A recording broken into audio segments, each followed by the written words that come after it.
આજરોજ રાજકોટ મહાનગરપાલિકાની સ્ટેન્ડિંગ કમિટીની બેઠક હતી। આ બેઠકની અંદર 48 કરોડથી વધુના વિકાસ કામોની આજે બહાલી આપવામાં આવી છે।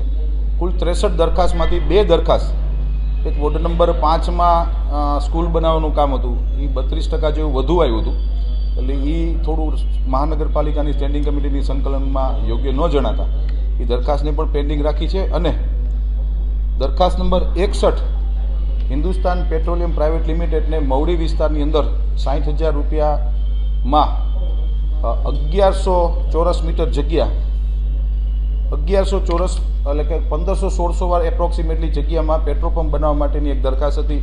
એ પણ ભાવ 60,000 રૂપિયા થોડો અમને ઓછો લાગ્યો છે, એટલે એ દરખાસ્તને આજે હાલ અમે પેન્ડિંગ રાખી છે। આપ સૌના માધ્યમથી રાજકોટના સૌ નગરજનોને હું કહેવા માગું છું કે એથ્લેટિક ટ્રેક હોય, પછી સ્વિમિંગ પુલનો હોય, કોઈ પણ જગ્યાએ ક્યાંય પણ 1 રૂપિયાનો ભાવ વધારો કરવામાં નથી આવ્યો।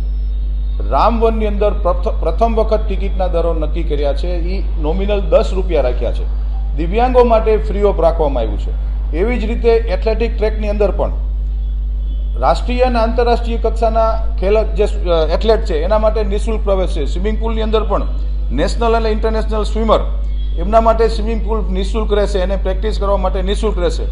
પ્રદ્યુમન પાર્ક જૂની પણ જૂના જે દરો હતા એ જ દરો અમે કન્ટિન્યુ રાખ્યા છે।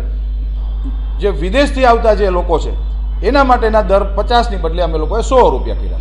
વિકાસ કામોની અલગ અલગ વોર્ડના ડીઆઈના કામ હતા, પેવિંગ બ્લોકના હતા, રોડ રસ્તાના હતા, અલગ અલગ કામોની દરખાસ્તો આજે હતી અને તમામ વોર્ડના સર્વાંગી વિકાસ માટેની દરખાસ્ત આજે અમે લોકોએ સ્ટેન્ડિંગ કમિટીમાં મંજૂર કરી છે।